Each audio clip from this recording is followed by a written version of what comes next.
Finance ministry has released economic survey for the financial year 25-26। अब UPSC aspirants हो तो पढ़ना तो पड़ेगा ही। क्यों? क्योंकि इसमें से 5 से 6 डायरेक्ट क्वेश्चन आते हैं और सिमिलरली 5 से 6 इनडायरेक्ट क्वेश्चन भी आते हैं।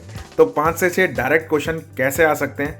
तो अगर आप इकोनॉमिक सर्वे का प्रीफेस पढ़ोगे तो उसमें यूज किया हुआ एक टर्म पावर गैप इंडेक्स, तो आपको पता है यूपीएससी पावर इंडेक्स पूछता ही है। क्लियर? सिमिलरली एक टर्म और you can say concept use किया गया है, that is concept of entrepreneurial state, तो ये इंपॉर्टेंट बन जाता है। सिमिलरली अगर आप प्रीफेस दोबारा पढ़ोगे तो उसमें आपको मिलेगा एक कथा उपनिषद, तो एक बारी पहले भी यूपीएससी ने अपने पीवाईक्यू में उपनिषद पूछे हैं, तो ऐसे आपको पता होना चाहिए that is they have used you can say in context of यमा मैसेज फ्रॉम कथा उपनिषद, तो आपको ये सब चीज़ें पता होनी चाहिए।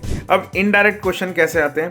तो जो स्कीम्स उसमें पूछी गई हैं, क्लियर, तो वो आपके लिए ऑटोमेटिकली इंपॉर्टेंट हो जाती है यूपीएससी पॉइंट ऑफ व्यू से। ऐसे ही अगर आप ये देखोगे, इस बार का जो इकोनॉमिक सर्वे है वो कहीं ना कहीं मोर देन 700 पेजेस का है। तो अगर आप लास्ट ईयर का इकोनॉमिक सर्वे देखोगे तो वो 400-500 पेज पे पूरा ही खत्म हो गया था। क्लियर? और इस बार 16 चैप्टर है, मतलब टोटल 16 चैप्टर है, और जो लास्ट 16 चैप्टर है वो उन्होंने 2 पार्ट में दिए, पार्ट 1 पार्ट 2।